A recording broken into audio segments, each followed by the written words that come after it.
Hello and welcome. Today we're diving into a less common, but important, condition affecting the esophagus, esophageal diverticula. We'll explore what these pouches are, what causes them, how they're diagnosed, and the various treatment options available. So, let's get started on understanding esophageal diverticula. So, what exactly causes these diverticula? Well, the etiology often involves increased pressure within the esophagus.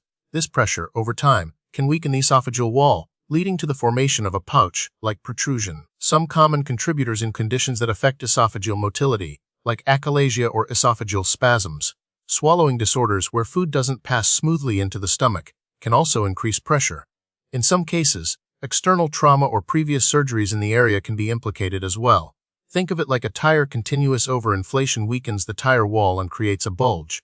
The esophagus, under constant pressure, does something similar. Now, let's delve into the pathophysiology. As mentioned, increased intraluminal pressure is key. This pressure forces the mucosal and submucosal layers of the esophageal wall to herniate, or push outward, through the muscle layer. This herniation creates the diverticulum. Food and liquids can then become trapped within this pouch.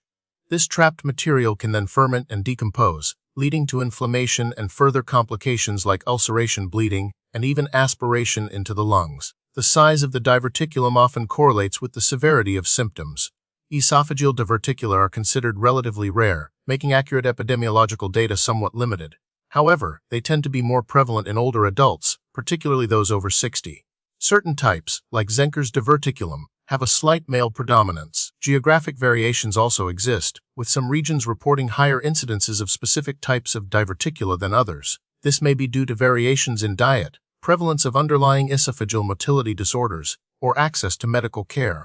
The symptoms of esophageal diverticula can vary greatly depending on the size and location of the pouch. Small diverticula may cause no symptoms at all. However, larger diverticula can lead to a range of complaints.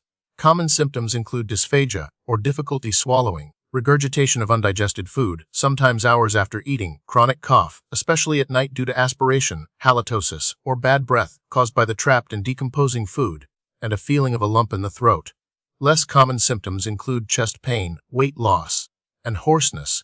It's important to note that these symptoms can also be associated with other esophageal conditions, so a thorough evaluation is crucial. Diagnosing esophageal diverticula typically involves a combination of imaging and endoscopic procedures. A barium swallow, also known as an esophagram, is a common initial test. This involves drinking a barium solution, which coats the esophagus and allows the diverticulum to be visualized on X-rays. Esophageal manometry, a test to measure the pressure and coordination of esophageal muscles, can also be helpful in identifying underlying motility disorders that may be contributing to the diverticulum formation. Upper endoscopy, where a thin, flexible tube with a camera is inserted into the esophagus, allows direct visualization of the diverticulum and can rule out other causes of esophageal symptoms, such as tumors or strictures.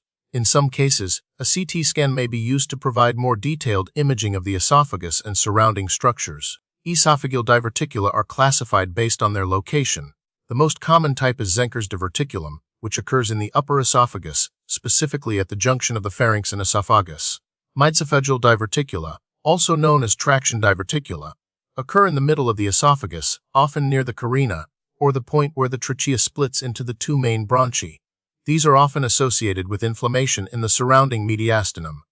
Epiphrenic diverticula occur in the lower esophagus, just above the lower esophageal sphincter. They're frequently linked to esophageal motility disorders. Each type has slightly different causes and presentations. Treatment for esophageal diverticula depends on the size and symptoms of the diverticulum.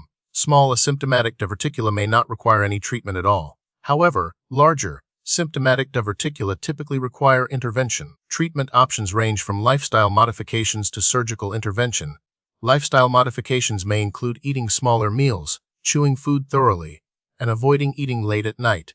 Medications may be prescribed to manage underlying esophageal motility disorders. For larger diverticula, surgical removal of the diverticulum or endoscopic techniques, such as diverticulotomy, may be necessary. Diverticulotomy involves cutting the muscle bar between the diverticulum and the esophagus to allow the pouch to drain more effectively. The best treatment approach is determined on a case-by-case basis, considering the individual's symptoms, overall health, and the type and location of the diverticulum. Unfortunately, there isn't a direct way to prevent esophageal diverticula, as the exact causes are multifactorial and not always preventable. However, several strategies can help reduce the risk or slow the progression. Managing underlying esophageal motility disorders with appropriate medications and lifestyle modifications is crucial. Avoiding behaviors that increase pressure within the esophagus, such as forceful vomiting or straining during bowel movements, is also important. Prompt treatment of any esophageal infections or inflammation can help prevent weakening of the esophageal wall. Following a healthy diet and maintaining a healthy weight can also contribute to overall esophageal health. The prognosis for individuals with esophageal diverticula varies depending on the size, location, and presence of complications. Small, asymptomatic diverticula generally have a good prognosis and may not require any treatment. However, larger, symptomatic diverticula can lead to complications such as aspiration, pneumonia, malnutrition, and esophageal perforation. With appropriate treatment, most individuals with esophageal diverticula experience significant symptom relief and improved quality of life. Recent advancements in endoscopic techniques have made treatment less invasive and more effective.